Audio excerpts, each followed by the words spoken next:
Hello and welcome to Scroll Ideas, which is Scroll's long form interview podcast hosted by me, Shoaib Daniyal. What is Scroll Ideas? Well, every week we will unpack an idea that Indians are discussing and debating, and we will discuss it with an expert who will come onto the show for around an hour and help us explore what this idea is. Today, the idea is a very interesting idea. It's about the India's main opposition leader, Rahul Gandhi, and we're joined by a very expert guest on this called Sugata Srinivasaraju. He's a journalist, author, columnist, and he's written a fantastic and very interesting new book on Rahul Gandhi, which is quite rare for people to write biographies on people who are on politicians who are actually right in the middle of their career. But Sugata's done a very interesting and, might I say, very brave thing. You're going to get trolled a lot for this, Sugata, for years to come. The book's name is Strange Burdens, the Politics and Predicaments of Rahul Gandhi. And I found it very interesting. And I would like to go through what Sugata saw, heard, and wrote about Mr. Gandhi over the course of the next hour. Thank you so much for joining us, Sugata. Thank you very much, Shoaib, for inviting me. And I've been a great fan of the Scroll. So right from the beginning, I've been reading Scroll very seriously, and I'm very happy to be talking to you today. Thank you so much. Before we start, remember, if you like what Scroll does, like Sugata does, and you appreciate what we do and you want us to keep doing it, I would urge you to go to scroll.in/contribute and try and become a member of our website so that we can continue to do fearless brand of journalism in a country where there isn't a lot of it, unfortunately. Let's jump right in to our discussion of Rahul Gandhi. Before we jump to the present, Sugata, what I would really like to, sort of explore, and this is something that you talk about in your book, is the past of Rahul Gandhi. So Rahul Gandhi obviously is almost defined more by who he is than what he does. The fact that he comes from a dynasty of India's foremost political dynasty weighs heavy on his political career, both I think in ways positive and negative. So walk us through things like, for example, he himself talks a lot about how the assassination of his father, as well as his grandmother, sort of has shaped his life, has shaped his career. So what did you see whilst you were writing this book? How much of that was a part of who Rahul Gandhi is today? Okay, Shoaib, just a small little clarification, not a correction so much, but this is not a biography. So, I mean, I Right. make it very, very clear in the book that I don't want to attempt a biography of someone who is right in the middle and in the thick of Right. things, as you mentioned.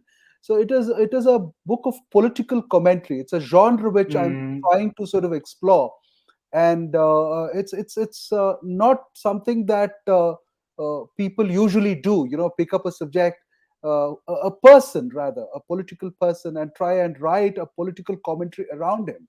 So my primary interest was to keep Rahul Gandhi at the center and explore all the ideas that the opposition is talking about at this point of time. mm. So that's a small little clarification because I mean, I don't want your listeners to think that I've written a Fair biography, point. right?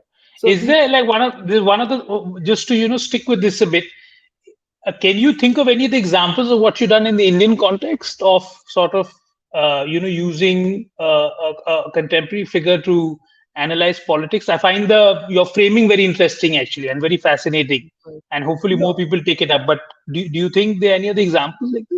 no, I mean, I've really not come across something which picks up a subject like this, which is very contemporary and current. Not even contemporary; it's very current and Right. changing and dynamic, and still try to frame it in a larger context. I haven't come across, but if somebody, I mean, one of your Right. listeners have, I'll stand corrected on that. But I think this is a kind of genre which I did not plan initially. When it was, I thought Right. I'll do 100-page long essay. It's something like New Yorker essay, which I mentioned in the introduction to the book. But mm, then, and my publishers did agree to a long essay. So, and I would have called it an essay in the subtitle of the book, if it right. had sort of remained a 100-page thing. But the fascinating thing is, Shoaib, the question that you asked me, and other questions that started coming up as I started writing the book. I don't write with a premeditated kind of construct. I don't say, Right. okay, I've made notes and this is what is going to get into the book. I actually meditate on the page, on the screen. Mm, So for me, it's a very different process. I mean, we could speak about the process some other time. But then, so when I started writing, and I've often used this kind of small imagery. It's like meandering in the garden. You're just aimlessly walking around, and you allow your subject to ambush you, to surprise you, to sort of throw up something that you had not thought up. And I think that process allows you to be less judgmental. Of course, I will never sort of claim that I'm not judgmental. Anything that you say can be sort of, it's like saying, I'm apolitical. Nobody can be apolitical. I mean, everybody is political in some way or the other. And to say you're apolitical is also being political. So in that, political. yeah. Exactly. So in that sense, I wanted to be less judgmental. So I tried to use. I mean, I was fascinated with the structure of the old English essay. So where Mm, you do more of reflection rather than, I mean, jump to a certain conclusion. So I mean, I was meandering on this whole thing, and I was walking around, and I was fascinated the way the subject, that is Mr. Rahul Gandhi, confronted me at several bends and at several bushes and shrubs and trees, in the imaginary wandering that was happening. And at mm, times I felt extremely sympathetic about him. At times I felt very, very angry about him. At times I felt very empathetic about him. And all of that gets into the book, and then it takes a certain structure which is not premeditated. So that is right. something I try to do. And in that process, the first question that you asked me, it was very, very crucial. I didn't know how to begin the book. So I thought, should I look at this man has suffered a lot? See, it's easy Mm, to dismiss him as a fifth generation dynast. It's easy to dismiss him as a dilettante. He may be all that. I'm not for a minute trying to say that it is incorrect mm, characterization of the person. It may be absolutely correct characterization of the person. But then, if you had to just say that, you can just tweet and finish your book. You don't have to write a 300-page book. So if it's a 300-page book, then he has to sort of, you have to look at why he became a dilettante, right. why a fifth generation dynast. He did not just go away to some European country and lead a happy cozy life. What is it that sort of completely bound him to the realities, political realities of India? Why couldn't he escape? Although he is constantly accused of escaping reality and going away on holiday. That has become a kind of trope, telling that Rahul Gandhi is just not there. So I wanted to ask, why is it that he does that, what he does, and where could the roots be? But I was also extremely conscious of the fact that I'm a journalist like you. I didn't want to do any pop psychology or psychoanalysis.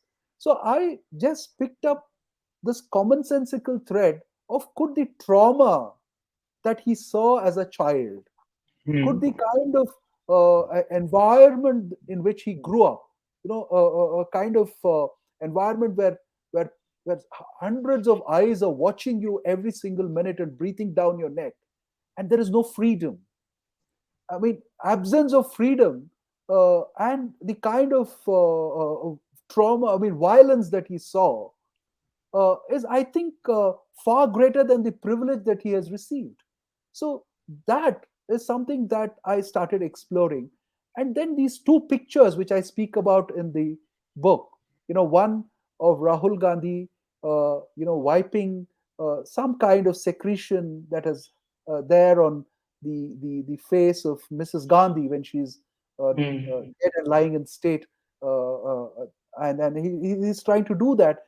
And I found that extremely moving, because I mean, even if you are a older person and somebody is dead, you don't, a dead body is something else. And this man, Mm. this boy, little boy of 12 years or so, is taking a handkerchief and wiping the face at some point. And I mean, I was just trying to imagine what could have been happening in his mind. He's actually behaving with that lifeless body that is lying in state there, as Mm. if she's around and alive. And I think that has framed him, I mean, emotionally, sort of, I mean, been very, very important in his life. And I don't think he has escaped that moment, is what I thought. And then there is another picture of he hugging his father at the funeral that is happening. And I mean, you should just watch the.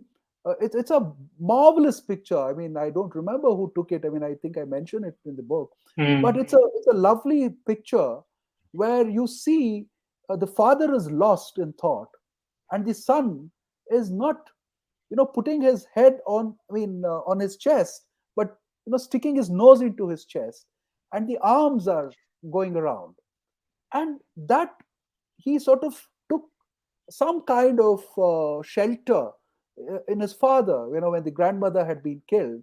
And that father is gone in the next 7 or 8 years or 10 years after her assassination. And that becomes a permanent crisis in his life. So these two pictures, I think, emotionally define what Rahul Gandhi perhaps has experienced as a human being. It's see it's an experience that ordinary human beings cannot sort of bear very easily. And I don't know how much of reconciliation has happened with that kind of trauma, with that kind of violence that he has seen, and that kind of artificial setting in which he has had to live, with security people watching him over. So I mean, that's where I Mm. speak about Salman Rushdie's Joseph Anton. And Salman Rushdie writes so eloquently about living a life incognito. Right. You know what it could be through another writer, but Rahul Gandhi himself has spoken about it in a very inarticulate fashion. Rahul Gandhi is not a very articulate person, but the most interesting thing that I discovered as I wrote the book, as I researched for it, is that every single speech that he has made after he has entered politics in 2004, and every single bend, every important speech of his life, Mm. it is always, there is this mention of the assassination of his father or his grandmother is always there. You see that, when he becomes the vice president of the party. You see that when he becomes the president of the party. You see that when he concludes the Bharat Jodo Yatra, and that comes back and that rushes in. And you see that even in a lot of his interactions abroad, where Right. he's asked a question and he's struck. And and each time I have a feeling, each time he's asked a question on the assassinations, he approaches it afresh, because he's processing it afresh. So I think that's not an easy thing for any politician and any human being. And we have to give it to him that he has handled it with enormous grace. And another thing is that it's very easy to become angry with the world after you've seen so much. But Right. he has mediated this whole experience and channelized it in a way where forgiveness becomes a very important theme in his life. See, the Congress first family has had to constantly forgive, is something that I realized, which is, they had to forgive the killers of Mrs. Indira Gandhi. They had to Mm-hmm. forgive the killers of Rajiv Gandhi. Then they had to forgive all the backstabbers in the party. They had to forgive someone like a Sharad Pawar, who raises the issue of the foreign origins and then go and tie up with him in Maharashtra again. So I think it's not compromise, it is forgiveness. And that forgiveness is a kind of spiritual reconciliation that these people try to have. And I think they've worked upon it, but I've not used any material that is not in the public domain, so I don't speculate. One thing that I wanted to, poke further in this, Sugata, Yeah. is that I wanted to just put on a political analyst hat and try and unpack for us what is the political impact of this, what you're talking about. So Rahul Gandhi is constantly talking about the assassinations of Indira Gandhi and his father. There's Yes, something that is widely known amongst the Indian public. yes, This we know is a factor in Indian politics. For example, his father won India's largest ever mandate in the Lok that's right. Sabha purely on the basis on the fact that his father was assassinated. So that was a sympathy vote for Indira Yes. Gandhi. Yet somehow, for me as a journalist, when I see Rahul Gandhi's day-to-day career, I don't see this act as a sympathy hook or a positive hook for Rahul Gandhi. Do you agree with that? And if so, why? Yeah, I mean, I don't think he's trying to sort of extract sympathy. I mean, by mentioning the assassinations, I don't think he's trying to extract political sympathy at all. I think that's the Mm, reason why I told you earlier that each time he's asked this question about the assassinations or the violence that he saw, he approaches it afresh, and therefore he becomes very inarticulate about it. There are moments in his public interactions where he goes completely silent for 20-25 seconds, which is a lot of time, as you know, in on a yeah. stage where people don't know what's happening to him, and they're completely embarrassed that they've asked the question, and the audience does not know whether they should clap or they should wait for him to process it, and then he comes back, and starts talking. So I mean, if there is one person who has not used the violence that he has seen, or the victimhood thing, is very minimal in his. I wouldn't say it is not there, because politically we don't know. I mean, even if Mm, he is not using it, people around him may be pushing him to say a few things on that score. But I feel that he does not present these violent acts to gain sympathy. I don't. It's very rare that he says, "Oh, my family sacrificed so much for this country. Why are you doing this to me? Why are you defeating us?" I think that's a very easy line to take. But I don't think, mm, to be fair to him, he's not been taking that line. And the consequence of his a kind of deep reflective self is that he's not a pragmatist in politics. He's not pragmatic mm, at all. I think he has very little pragmatic sense about how Indian politics operates. So his instinct, if I read it correctly, I may be wrong, he may change. So that's the danger of talking about a person like him who's still active. Uh, right, so so right. so the thing is that he if his instinct is to radically change the political space. He is Mm, not like his grandmother, how much ever he loves her. He is not like his mm, father. His father wanted a kind of cosmetic change in the PMO or around him, or wanted mm, to change India in a certain way, and spoke the usual cliche of a young man trying to lead an old country and all that. But I think Rahul Gandhi somewhere is very disruptive in his approach, and therefore it does not make him a very pragmatic It politician. sounds to me that you're saying whether he succeeds or not is never, but he's more like his great grandfather in that way, His who was great also grand seen to be not very pragmatic when it came to playing politics. But his great grandfather, Shoaib, had a marvelous air cover, which was a pragmatic air cover, and there was a man who was building a cultural narrative every single day by by drinking goat's milk or eating peanuts, or walking with a loincloth. Right, There was a man who was doing all that homework and background thing for this man to assume the right. throne. So his context was very different. And today, I think Rahul Gandhi is completely in a kind of vacuum when it comes to a certain cultural context in which you need to operate. So he is trying to simultaneously create a context for himself, Right. simultaneously change a lot of things, but he's not getting a lot of things right. I mean, I say that also in the book. And Hmm. he's not asking the right questions at times. That is also true. But there is a radical instinct in him which makes him more, quote unquote, a kind of revolutionary character in a very conservative party, where he wants to. If you remember, the very first thing he tried to do in the Congress party was to introduce the idea of primaries. Now primaries, and you're a dynast yourself, and you know every other corner of India where the Congress party exists has this kind of second generation or third generation dynast, and it was an idea that would get subverted from within. It was a very, very obvious thing. But then, I mean, he did it. There's a certain idealism. Obama captures it beautifully when he describes him. He says he's like a student, very enthusiastic, anxious student trying to learn this and that. And I think Right. he's never, that is a positive thing. And it also is a very constraining element in politics. He's not like the subject of my previous biography, Devegowda, is sharp, and at 92 can do things which you can't even imagine. So he's not that. Right. There is a certain kind of idealism.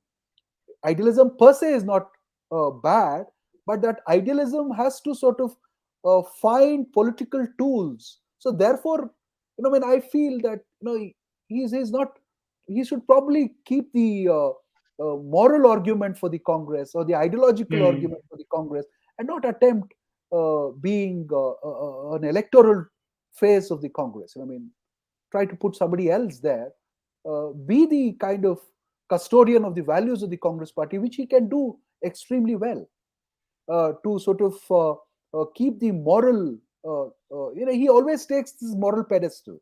He tries to sort of see, whenever you've seen him handle Modi, he tries to come from that superior moral pedestal, and tries to tell him that you are bad, I am good. That kind of a binary he has Hmm. established. I don't think it is correct. He should do it far more subtly, far more Right. sophisticatedly, far more culturally. All that is a separate thing. But larger framing of the person, since we are talking about the larger In framing fact, of the person. if I could just step in, just the fact that there is, I think, a Kharge Gandhi duopoly sort of points to Yes. almost what you're saying, right? So Yes. Kharge has been given the nuts and bolts of electoral politics, and Rahul Gandhi is going to walk across India and meet Yeah. students or whatever. No, yeah, but that he should probably make it a little more upfront. He should say, I'll Right. never be the prime minister of this country. I will never want to, I'll never seek your approval for the Congress party, or for myself, or for a certain kind of value system this country has, nurtured and cherished, because I want votes. I will do it for what is right. And I think Right. that language sits extremely well with him. And whether it is Karge or somebody else, can so it also opens up a lot of space within the Congress party if he does that. Actually, I mean, there is going to be a very healthy kind of competition inside the Congress party as to who will head the government. See, heading the Hmm. government is a completely different thing, and trying to keep the moral argument and cultural argument for the party is an entirely different affair. So it's the Gandhian model basically. Gandhi never contested for an executive role. Gandhi sort of always kept the Hmm. moral, tried to sort of present the moral argument. And Nehru or Patel were the nuts and bolts people. So this is a time has come when to just eliminate all the suspicion that exists about a fifth generation dynasty, the privilege and all that. So the biggest privilege is power.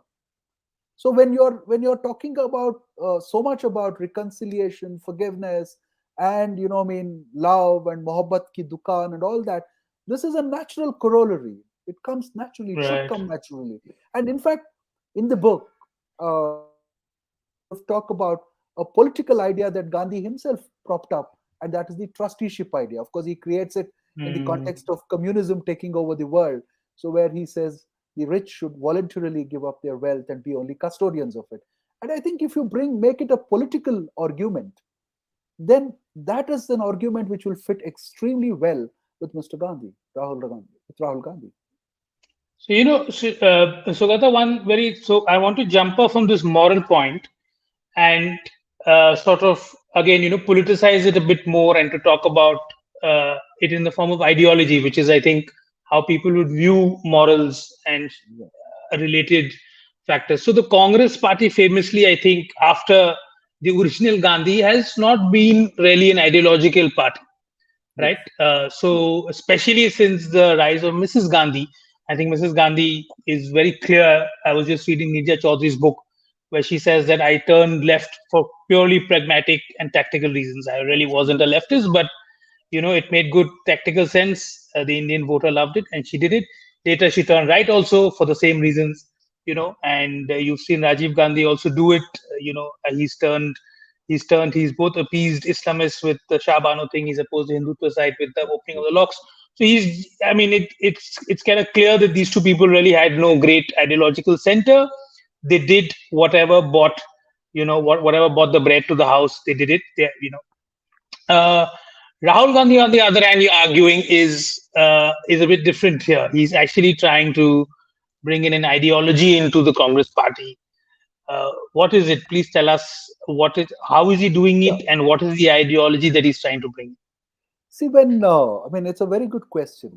When Mrs. Gandhi and Rajiv Gandhi tried to be on the left and the right, I mean, the political atmosphere in the country and the electoral reality at that time was entirely different. It was still dominated by the Congress, and even Right. after the 1977 elections, after all that, Congress did not really lose out. I mean, the South still held it up, and they managed quite a triple-digit number, and they were still a dominant force inside the parliament. So, but that is not the case with Rahul Gandhi. And my argument is that the Congress has allowed that to slide after the Rajiv Gandhi election. See, Rajiv Gandhi got the did not get a 50% vote share, but he got the maximum vote share in the history of Indian political electoral Hmm. history of India. But History, right. after that, it's interesting that the Congress has slipped and slipped and slipped. 2009, you see a little bit of it going up when they got 200 seats, but then again, Hmm. that was not because of any other reason. But then the economy was doing well, and a lot of things were in place, and there was, I mean, people were tired of the kind of arguments that someone like an LK Advani was making, and he was a jaded figure. And then Manmohan Singh came across Hmm. as a sincere person, as someone who was a no nonsense kind of a person who was just getting things done and whatever. And there was a balance between a certain welfarist idea in the first UPA regime, you remember, when a lot of Yep. welfarist ideas were happening alongside, handling of the markets, and the communists who were supporting the UPA one were seen as some kind of an impediment. So people got a little upset, and then you see the decline of the communists at the same time after that, and then you also see the decline of the Congress. So the interesting thing is that when Modi came into the whole thing, into the scene, burst into the national political scene, he occupied the extreme right and the right also. I mean, Hmm. that whole spectrum was conquered by him. See, he was also Right. trying to be a kind of economic reformist, and he was also trying to be a Hindutvawadi, a Sarwarkarite, a very true blue kind of Sarwarkarite. So he took away that entire space, which the Congress until then had the luxury of revolving around the center. So Congress could go left whenever it wanted, appease the CPI, and if you know what happened during the emergency, I mean, the leftists were actually supporting, at least the Communist Party of India was supporting the emergency. And So the then joke is the full form of CPI was Communist Party of Indira. Indira, absolutely. So, so they could do that. They had the Right. luxury of doing Yeah. that because the space was actually, I mean, completely polarized. There was Congress, a big machine on one side, and then you had this tuta puta socialist army led by people like, Ram Manohar Loya or, Hmm. Minu Masani, and there were the Swarajists, and, I mean, the Praja Socialist Party, and then the 100 divisions of this socialist party that happened later. All these things were there, but they were all small. I mean, today we tend to talk about them in a very very I mean, try to recall them as big people who sort of took on Indira Gandhi, but at the time it was happening, they were actually a minor Hmm. presence, right? uh, Electorally, I am saying, they may have, I mean, True. the whole thing was changing. Mrs. Gandhi played that whole thing beautifully, And then by the time 80, her last term, she had become a complete rightist. And I quote in my book her kind of alliances that she makes, or adjustments, or kind of accommodation that she makes of the RSS. That, and I quote A.G. Right. Nurani, and there could be no better source than A.G. Nurani speaking about that. So they had the luxury of that. But in the case of Rahul Gandhi, that luxury does not exist because he has taken away that entire space, and therefore he has to look left, increasingly look left, and Mm. also try to keep the center, because Modi is such a I mean he's such a big force. I don't mean it in a very positive way, but he's such a presence in the Just in in the magnitude, there's no doubt just in about it that magnitude. Modi Yeah, is, yeah. so he can actually even see after the suit boot ki sarkar jibe. Mm. Just look at how he went absolutely welfareist, and he has never left that thing alone. So now, And this is uh, when running in 2014 on a libertarian plan. So, absolutely. like, yeah. So he's actually not allowing any space, any room, any kind of thing for Rahul Gandhi to actually stand in one place and argue. So the pedestal that Rahul Gandhi is looking for, or the lectern where he can stand and lecture on a certain position, is not being allowed by Modi. And Modi is cannibalizing that, appropriating Mm. that, reworking the whole thing. See, this is not understood by the liberals. The liberals have a huge problem in, their insecurity. They're imposing it on the Congress party's ideological position, and their thinking is very Right. technocratic. They are very technocratic in their approach. They are very comfortable talking about economic situations. They are very comfortable talking about incidents and events, right? But they are not comfortable linking the civilizational arguments that have been made. Even Nehru made those civilizational arguments so brilliantly. In fact, I think in the book I mentioned how he goes to a village and he's surprised the common sense is so enormous, and people are interpreting every political act through the Ramayana and the Mahabharata.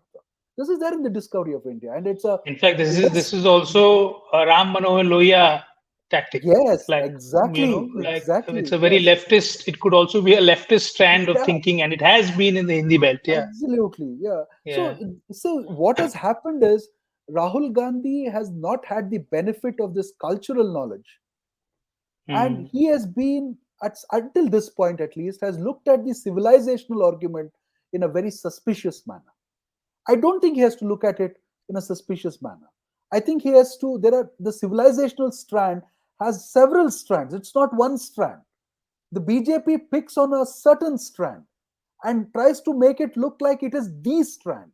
But there are many strands, which I don't think Rahul Gandhi has the cultural know how, or many of the liberals who are trying to be with him or occasionally criticize him have that kind of know how. So he has to Right. build that capacity, and it is not, data is not going to solve the predicament of Rahul Gandhi. Any amount of scrutinizing electoral data is not going to solve your problem. Trying to get a great electoral manager is not going to solve your problem. Social Mm. media, which is by default a kind of binary platform, is not going to solve your problem. In fact, Congress has improved its presence on the social media platforms, but and they have great trolls. I get trolled a lot of times, and they want a certain kind of committed congressy culture, even on social media platforms, that they expect every Right. journalist and every intellectual to toe that line. So all that is there, but that is not going to help Rahul Gandhi. Because Modi, by uh, speaking on a certain civilizational strand, has made everything look grand. Everything is a grand argument. It's grand theory that is living out through his last 10 years. See, there's a grand new building of parliament. There is a grand new, Mm. mandapam. There is grand new something else. There is a grand new Varanasi. There's a grand new, etc., etc., etc. So see, that kind of imagination, where people always thought that this was a poor country, where people always thought that we can't measure up to the West. Whether you Hmm. measure up to the West or not is a separate question. But you create that grandiose, whatever thing, a grandeur, which Rahul Gandhi sort of is not able to grasp. So there is that civilizational argument has to sort of be taken on board in a completely different way. And there is a cultural thing which has to be handled in a very, very effective manner.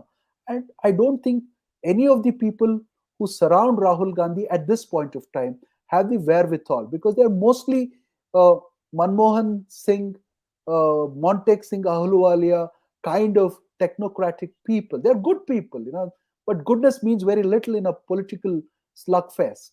So, Jairam Ramesh is extremely well read, has written books, but then what next? What next after that? So that is something that I have been seriously questioning, and that those are also this Do you technocratic think there's like a, imagination. it almost seems like you're saying that there's a lack of lived experience amongst Rahul Gandhi's close advisors? I mean, they're very intelligent Yes, and good people, but yes, say, to give a very obvious example, Mr. Modi has an incredible, I've heard yes, Modi has an incredible lived experience himself of going yes, around India, being involved in Indian politics, yes. for very No, long no, the very at every yes, level. So, the very fact that he was an RSS pracharak gives him that leeway. And it's not just Modi, mm, everybody around Modi. And see, they have a ready-made factory or a machinery or infrastructure called the RSS, which right. they outsource their cultural thinking to them. So they're managing a lot of it. So they're giving you inputs. They're telling you who thinks how, and they're also framing the arguments for you. So Congress does not. You asked this question earlier: is Rahul Gandhi trying to take them in that direction, the ideological thing? The biggest Mm, handicap is there is nobody to think for the Congress. And who is thinking for the Congress party? The Raghuram Rajan is thinking for the Congress party. Or somebody else, Praveen Chakravarti with the data is right. trying to think for the Congress party. Jairam Ramesh, who is extremely rational, extremely good, extremely brilliant, he's trying to think for the Congress party. But then who else? The others who are there in the Congress party, who are chief ministers or somebody, like say a Gehlath probably had a better thinking trajectory. He's not interested. He's indifferent about Delhi because he knows that there is a certain limitation to what he can do in Delhi. Rajasthan. Yeah, and Sidramaya is an extremely selfish man. He's just, it's just about power for him.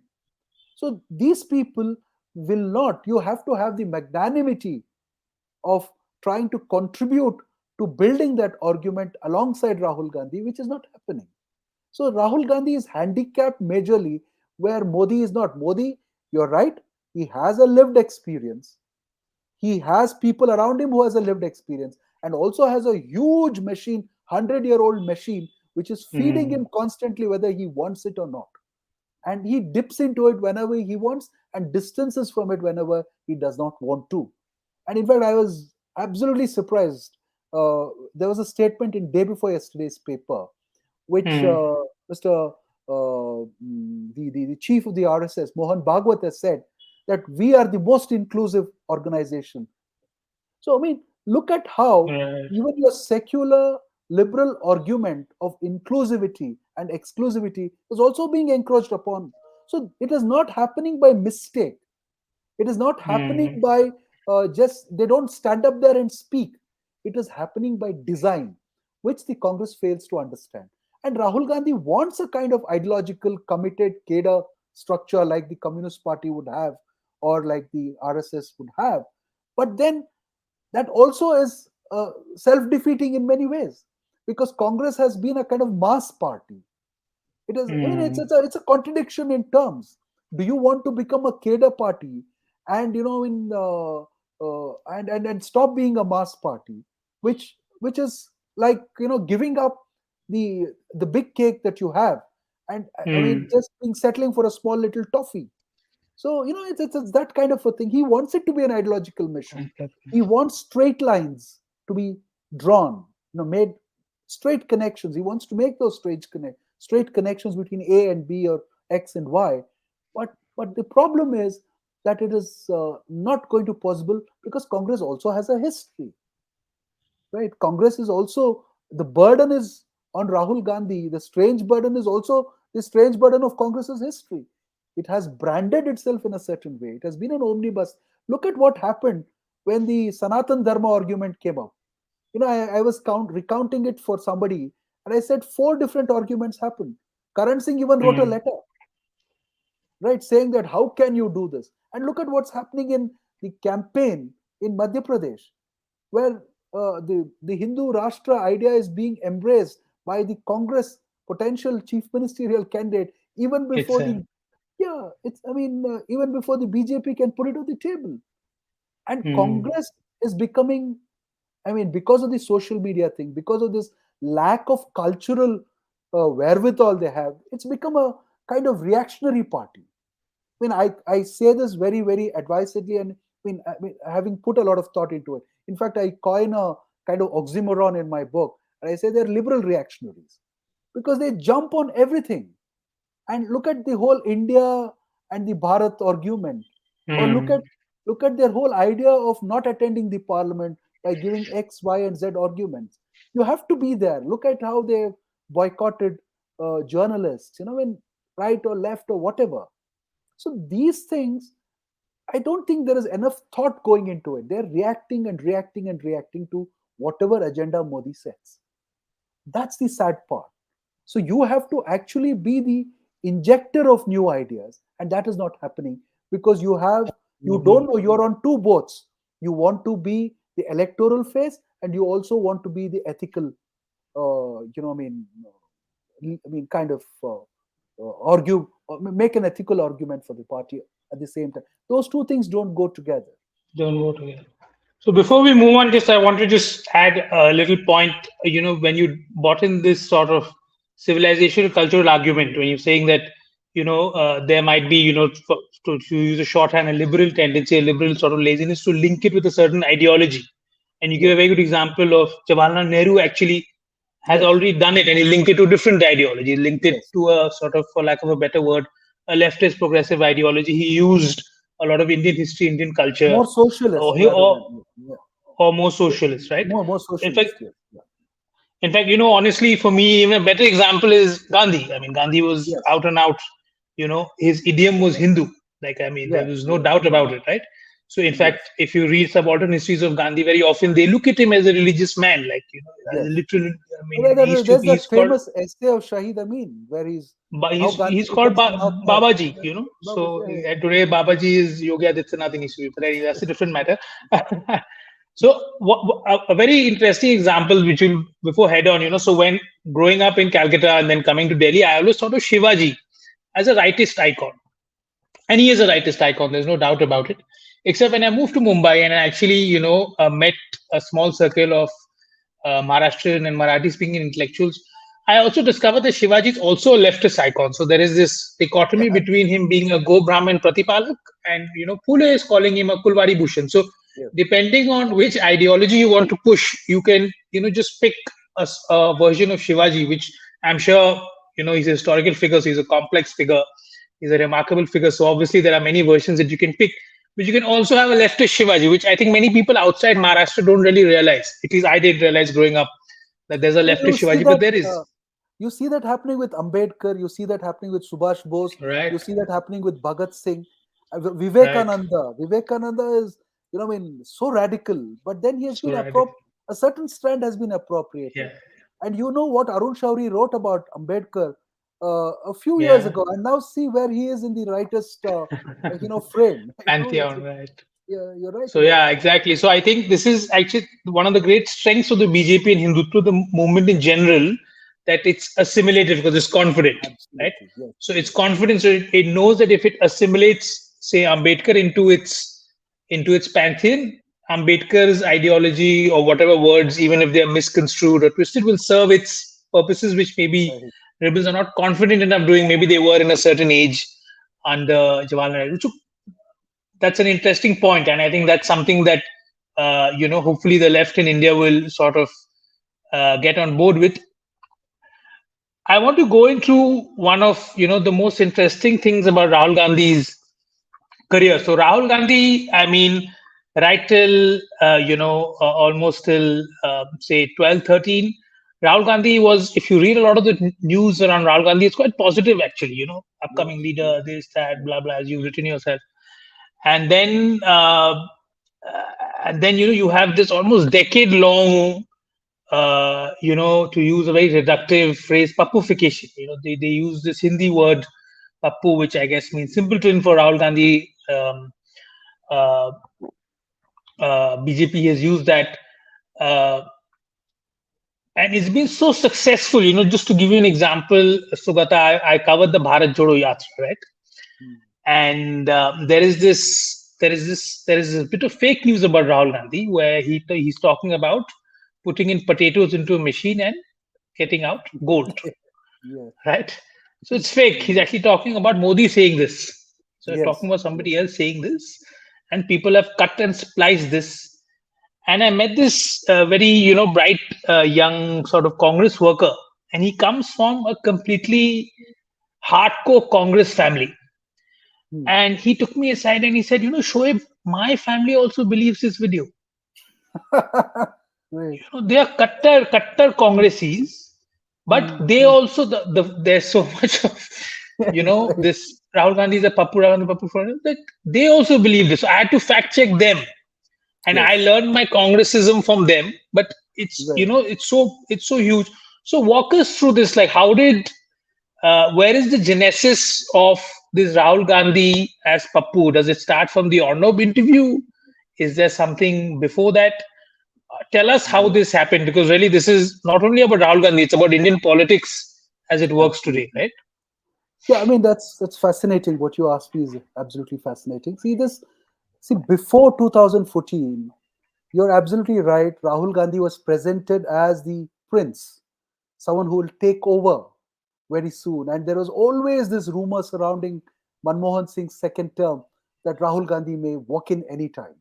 And he did walk in and played superior to Manmohan Singh by tearing up the ordinance and all that. And he was a dominant presence in the party at that point of time.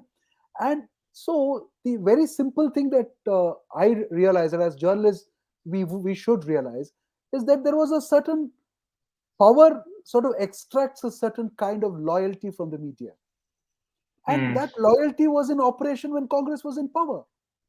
And people like us who don't come from Delhi and who are from the south or from the east like you, or was moved to the west and all that, when you go to Delhi you immediately feel that there is a certain kind of pragmatism, power pragmatism, that operates with your own colleagues. And I No mean, the doubt kind about of stories that get written about or rejected, more rejected than written about, I mean, that's the kind of that is operational there. See, in fact, power uh, builds a certain kind of scaffolding around it, right? And that scaffolding is can be the fourth estate, and they speak from that kind of vantage. So and that was happening with the Congress has done a lot of things which are not very good for media when they were in it. Hmm. power. So we have forgotten that because it's 10 years old. We have forgotten. See, it's about memory. It's not about history. It's history in the history books. It will still be there, but then memory sort of fades. So the Congress was not doing anything great in between 2004 and 2014 with the kind of propaganda that they were trying to sort of spread out. And see, the larger thing about the Congress was power was shared by only a small group of people, a small set of Right. institutions. Power was not redistributed or distributed. See, that was the biggest grouse. See, it is like Trump becoming the president of America and just chucking out Hillary Clinton because she was seen more as an establishment person. Here, 2014 movement for India is also about, it's a sad thing. Rahul Gandhi is not what his predecessors are, but then it was that establishment movement. And once Modi came into that establishment position, he did a lot of things which the popufication is one of them. That's just one very simple thing where he completely damaged the prospects of the person who could be a replacement. In fact, a lot of times people spoke of him as the Bahadur Shah Zafar, I mean, the Mughal thing, the last emperor of thing, who was just pushed out of Delhi and then. In fact, this was so successful, Sugata.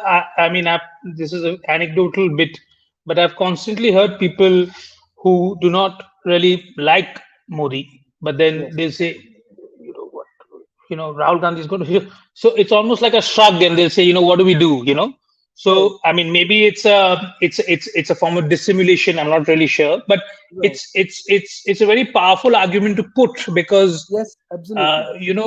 if you already made fun of the guy, I mean, that to be Yes, honest, there's nothing more powerful than being yes, laughed at, right? absolutely. Or more damaging than being laughed at. It's more That's right. powerful No, than no, being this hated. absolutely no. This whole puppification is the is a kind of, somebody has to study it. It's the greatest propaganda thing that has worked. I mean, how Right. to destroy a individual. That's the complete propaganda of the BJP. And see, they make use of technology in a very, very smart way for that. I mean, because Mm. by the time Modi became, you should also look at the interesting thing that is happening. Smartphones, the proliferation of smartphones is happening. So you Right. are making a handheld device sitting somewhere in the corner of India, say in Bareilly or Meerut, or I mean somewhere in Nasik, a person is watching WhatsApp forwards, and it could be pornography or it could be political porn like this, and he is making decisions in his mind about a certain person and labeling people, and putting them in a certain kind of bracket. That was the ultimate polarization that happened, where Modi becomes Right. the strong man and Rahul Gandhi becomes the pappu. And what the BJP exploited, the interesting thing is, whatever we now as liberals or as somebody else, or people who are far more accommodative of every other viewpoint, say, identify as the humaneness of Rahul Gandhi, the Mm. mohabbat that he is trying to speak about today, the pauses of Rahul Gandhi, which were reflective and humane, were shown as his incompetence. The same thing was turned around, right? Right. If you look at, nobody said, when Vajpayee paused for 10 seconds, everybody thought that was the most mystical, moment. But if Rahul Gandhi Right. pauses for 10 seconds, it is about confusion. It's about a pappu who does not know what to say next, and people who have met him Right. know that he is anything but a pappu. Right. He's a smart person. He's a thinking Right. person, right? So look at how they made use of that. It's like you take a video, a full-fledged film, clip a small thing and show just that to say this is the reality. So that Mm. technological enabling, Modi was very lucky that technological editing tools became democratized, quote unquote democratized. Everybody had those.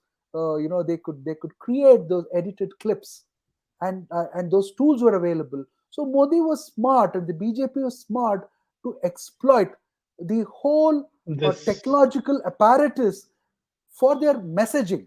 See, the Congress's problem is, Shoaib, Congress does not have a message, but it thinks that social media by itself can do something for them.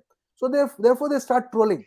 So, but Modi had a strong message, and he used technology to propagate it. But what is the Congress's message? So there is shunyata, is it? That cannot be a message, right? And power itself in the Indian context, where how is power processed, or how is power perceived in the ordinary Indian mind? Is Mm. they like a Lalu Prasad Yadav asking a fellow to just get off. He's maybe if he shouts at somebody, they feel very happy that he shouted at him, because they think that, oh, Saab ne humko danta, right? And if you look at that happens in Karnataka with a few politicians and film stars, they're very abusive, and that abuse is celebrated, you know, because they think that this man is in power, he is on the chair, and he has the absolute right to sort of, tell us off. But Rahul Gandhi is the opposite of that. He Mm. tries to sort of, hug you. He tries to, hold your hand. He's trying to be a complete opposite of the power perception or whatever that is there in the Indian mind. The Indian mind is a feudal mind. They like those hierarchies. Otherwise, why would the caste system persist for such a long time? So if you are a Kshatriya, you are expected to walk around in a certain way. So that's why I feel like laughing when the Congress, each time Modi is walking around or standing for a picture alone, they try to ridicule him. But the common man likes the way that he walks around with a magisterial gait. They don't like a Rahul. Rahul Gandhi is more Sant type. He's a Bhakt type. Mm. He's more a devotee. He's more in the is in the line with our bhakti movements, right? But Right. Modi is trying to be another Shivaji or another Rana Pratap or another Mm. Akbar or another whatever. So there is a certain kind of posturing. The clothes you wear. Rahul Gandhi used to wear clothes where he used to put his hand through his, what I mean, then show that it is, isme kuch nahi hai, and show that it's, Mhm. and nobody would believe it because in the minds of the people, he's a fifth generation dynast who has had his family has been full of prime ministers, and how can this man be poor? So even that whole argument about when the house was taken away, when he said, "I have no house to stay," nobody Mm. believed it. They said, "How can this man is joking?" So that is, see, the whole power perception in the Indian context is completely different. They like their leaders to be distant. They like them to be patronizing. And Rahul Mm. Gandhi is anything but that. So Rahul Gandhi is being empathetic, affectionate, compassionate, all things that don't qualify you to be a good politician. You know, and that pragmatism that, you should see how a Devagowda operates in a crowd, or you should see how a Lallu or a Mulayam operated in a crowd, or even Modi for that matter. He's not so much, and even his own mother, Sonia Gandhi. See, that distance was Mm. always established between Sonia and the rest. Rahul Gandhi's problem is he has not established that distance. So he's trying, so therefore I said it's very humane, but it is not in the kind of idiom, power idiom that India currently is in. So that's what Modi gets is the king. So he is here, attacking a very powerful man. So he's a brave person. At most, you will concede that he's a very brave person attacking someone who's so powerful, but they will not concede that he himself is capable of governing. So that is the kind of dilemma or predicament that has been put into the Rahul Indian mind. Gandhi. Yeah. So, I'm just going to end off with this question, and I think maybe it's almost the most important question right now in the current moment. So, Rahul Gandhi's Pappu image, though, has taken a bit of a hit over the last, I think, year or two, which many people credit, at least to a large extent, on the Bharat Jodo Yatra, his walk from Kanyakumari to Kashmir. How do you unpack that, Sugata? Yeah, I mean, I have written quite a bit about the whole thing. See, Hmm. there are several contradictory strains in the whole thing which I identify. So as Right. long as he's walking in the south, there is a certain kind of Rahul Gandhi that gets presented, and he's also extremely cautious. He's not taking on. He doesn't even mention Tipu Sultan's name when he's walking in Mysore, my own Hmm. whatever backyard, and he's very Right. cautious. And then he makes a initial error of going and having a spiritual discourse with a priest, and that blows out of whatever, and then he starts avoiding all those controversial whatever, and then suddenly after he crosses the Vindhyas, he becomes a complete Hindu kind of bhakt, and the Hmm. Shiv bhakt, and the Congress party starts calling him a tapasvi on its official handle. They designate him as tapasvi 8 times between Oh. Madhya Pradesh and and Hmm. Srinagar. So they were absolutely confused as to how they need to present him, and there were press conferences being held by Jairam Ramesh and others where they were saying very clearly that this is not about elections. This is not about presenting Rahul Gandhi as a prime ministerial candidate. He is the moral compass of the Congress party. So these were statements that were actually made. So I don't think it was made without any consent. And then Rahul Gandhi's biggest problem is he slips into everyday anecdotage, where he says three girls Hmm. came and they asked me, why are you, I saw them, they did not have clothes. and then I decided I'll not wear clothes. So, but if you're a politician at that point, and if you saw poor kids come to you and talk to you about not having clothes, and they were shivering, "Kaap rahe the," that's the word he uses. What would Hmm. you do? You would just get them some clothes and give it to them. But on the Hmm. contrary, he uses that as he's I mean, I'm not saying that he's not empathetic about them. He's empathetic, but his solution is different. His solution is to think about that India that exists, to think about that India that has been excluded. That is his way of looking at it. But the pragmatism part would have meant he getting them some 10 new frocks and given it to them and said, just cover Hmm. yourself first. That does not happen. But he goes on using that anecdote, why he wears that. And by the time he reaches Srinagar, there is a certain, I mean, I use T.S. Eliot in the book to speak about he fancies martyrdom at some point. And he says, I'm wearing a white t-shirt. Let the blood, if there is somebody attacks me, let it take over this white south kind of a thing. So he fancies that thing. It's like Murder in the Cathedral, where I just give that kind of literary allusion. But, he's extremely well meaning. But the deployment that is necessary of that goodness, or that or that philosophy that you're trying to sort of, Hmm. is not electorally, I mean, the most pragmatic thing to do. So that is the contrast that you see even during the Bharat Jodo Yatra. And what happens at the end? At the end, I thought he will speak from experience, because for the first time he has walked the length of India, from Kanyakumari to Kashmir, and he would tell us what it felt like seeing the darshan of India, the discovery of India. But what does he do?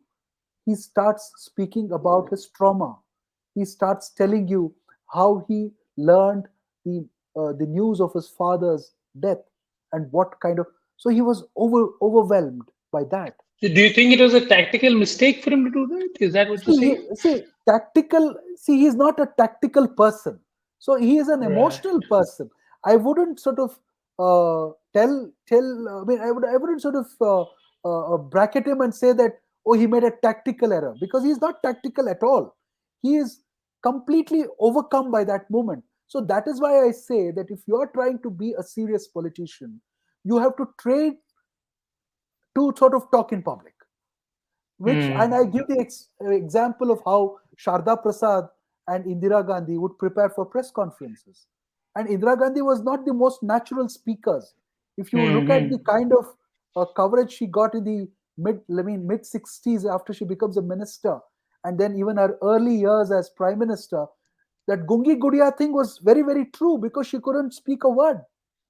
And she trains herself, she prepares herself, and then, you cannot be ambushed by your own thoughts and by the questions that come from journalists. There is a certain kind of frame that you prepare, and there is, for the unknown that may erupt at that point in your public interaction, there should always be a stock stereotypical kind of stream that you just thrust and throw. So that is how a politician works. Look at how an Obama works. The speeches. I mean, I constantly listen to this Pod Save America, which is run by the speechwriters of Obama. The famous Right. speechwriters of America, and they often speak about how they wrote something and how the construct came about. So even Obama, who looked the most compassionate American president, actually was structuring everything that he was putting out in the public domain. And look at what Modi does. None of his speeches are unprepared. He is, whatever you may say, oh, the greatest speaker on earth. No, he prepares himself, and that preparation, I think, is missing in Rahul Gandhi. In fact, I think Modi makes it a point never to speak unprepared or impromptu. Absolutely, As yeah. so, it's a very well If charted out if you and I press strategy.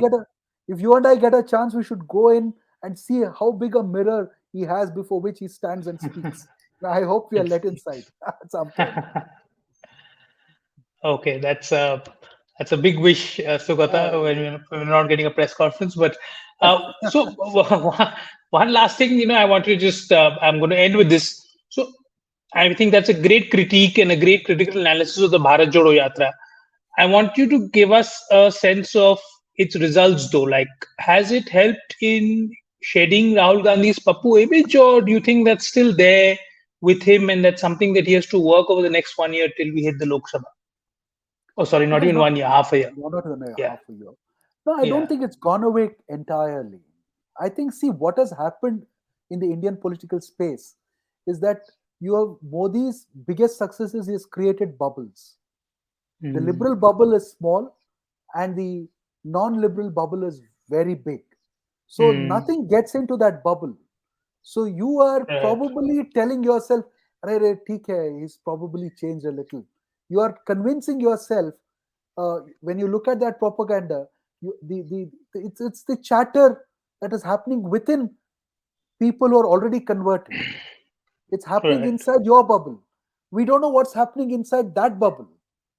So the biggest advantage that Modi has or has created for himself is that he has created these bubbles and we live in silos.